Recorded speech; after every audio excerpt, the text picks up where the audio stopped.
Hello, everybody. Thank you very much for joining me for another Outer Limits review. Today I will be talking about Season 1, Episode 11, It Crawled Out of the Woodwork, directed by Gerd Oswald and starring Scott Marlowe, Kent Smith, Barbara Luna, and Michael Forrest. My opinion of this episode, although it does have some problems, a couple of decent sized problems, which I'll get into as I go through the episode. I found this episode to be very fun to watch, very entertaining, very fast paced. This is one of those episodes that packs a lot into 50 minutes, and a lot of it works and some of it doesn't, in my opinion. So we start with a professor, Stuart Peters, and his brother Jory, and they're going to visit a place called Norco, I believe, where the professor is looking at getting a job there. And they meet up with a security guard who tells them they can't be snooping around the area.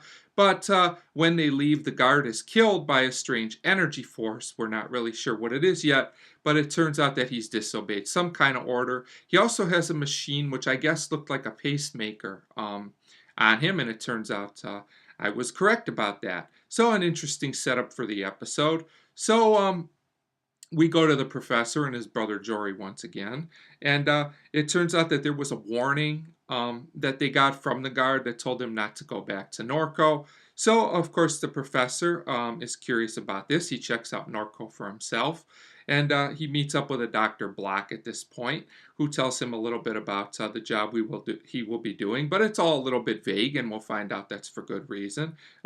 We also find out that the professor and his brother Jory are pretty much on their own. They don't have any other dependents. They're pretty much all the family each other has. We'll find out more about that later in the episode. All this was fine so far. So Dr. Black introduces the professor to another professor named Stephanie Linden. And, the professor and Stephanie seem to hit it off okay. They talk about the job a little bit. But things don't turn out so good for Professor Stewart when Stephanie puts him in this energy room, and the energy force, I guess I'll call it, comes out again. And we're not really sure what happens to Peters at this point. This scene was a little bit creepy. It's also a little bit over the top and silly, but what can you do?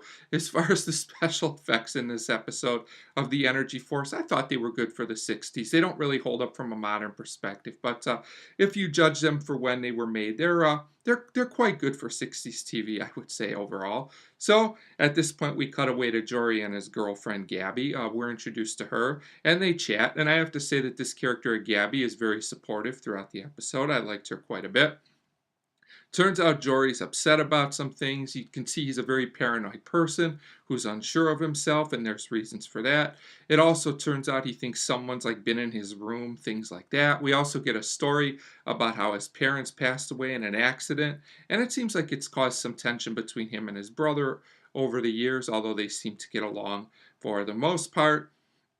I thought this was a pretty good scene. Then we cut back to the professor, and he's definitely a goner. We hear that Black and Stephanie talking at this point. Basically, Black hints that he's given Stephanie her life in some way, and we get to see one of those machines on her as well. So we know there's something here going on we don't know much about, and it seems like Black is in charge of all of it.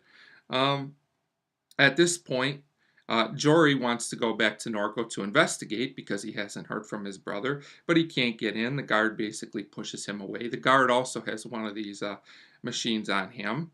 So then we go to the next scene, and somehow the professor is alive again, even though it looked like he was a goner. He goes to see Jory. Jory's upset because he didn't contact him. They get in an argument, and basically the professor tells Jory to leave. He says, "You should go back to school. Get out of me.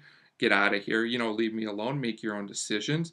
So this leads to kind of a little bit of a fight. There's an accident, and the professor falls in the water, and he's a goner for a second time in the episode. So this guy's not doing too well overall. We find out this is also because he had one of the pacemaker machines, and it malfunctioned or something.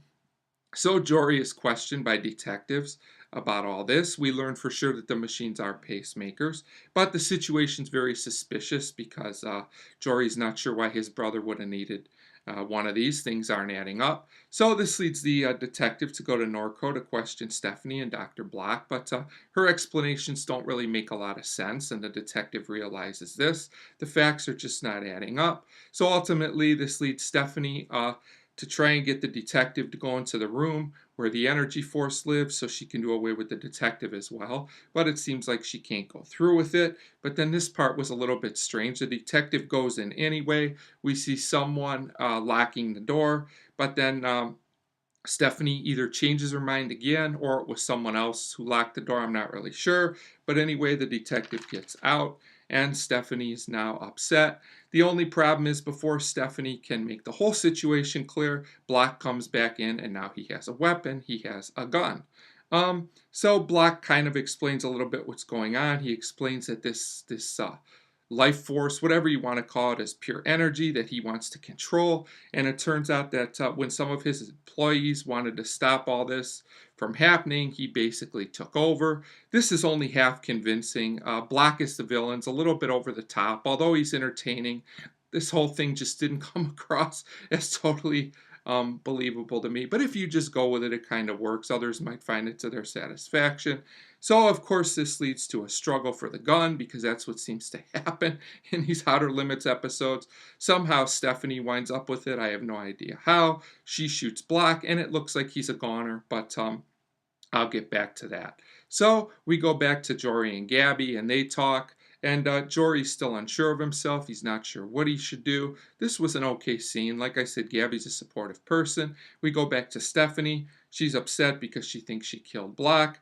She also explains to the detective a little bit more about this energy, although it's never made totally clear exactly what's going on, at least in my opinion, but you just have to go with it. She talks about how they tried to destroy it, and, Block wouldn't allow it. That's why he was killing people and then bringing them back with the pacemakers so he would have them under his control. Like I said, it's kind of a strange story. You just got to go with it.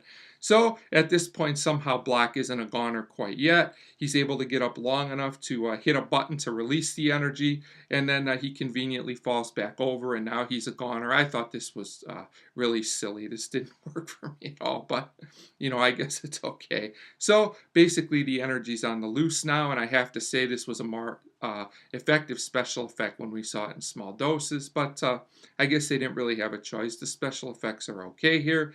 So basically, this all leads eventually to the energy wiping out a few people, which in a couple of interesting scenes, but eventually they somehow get it contained. I'm not really exactly sure how. Jory comes back in. It appears that Stephanie's a goner at this point, but it seems like the detective and Jory are okay, and that's pretty much the end of the episode. Kind of an abrupt ending. So like I said, this episode has some real problems. I had to suspend my disbelief a couple times. I don't think the messages of the episode completely work either. I understand what the episode's trying to say, but it only partially worked for me. But the episode is very fast-paced, well acted, and very entertaining. And sometimes that's the most important thing in the Outer Limits. I did have a good time watching this episode. So despite some issues, I'm going to give it Crawled Out of the Woodwork a 3 out of 5. I do recommend this episode as a one-time watch for fans of the series. So 3 out of 5 for it Crawled Out of the Woodwork. And as always, thank you very much for watching.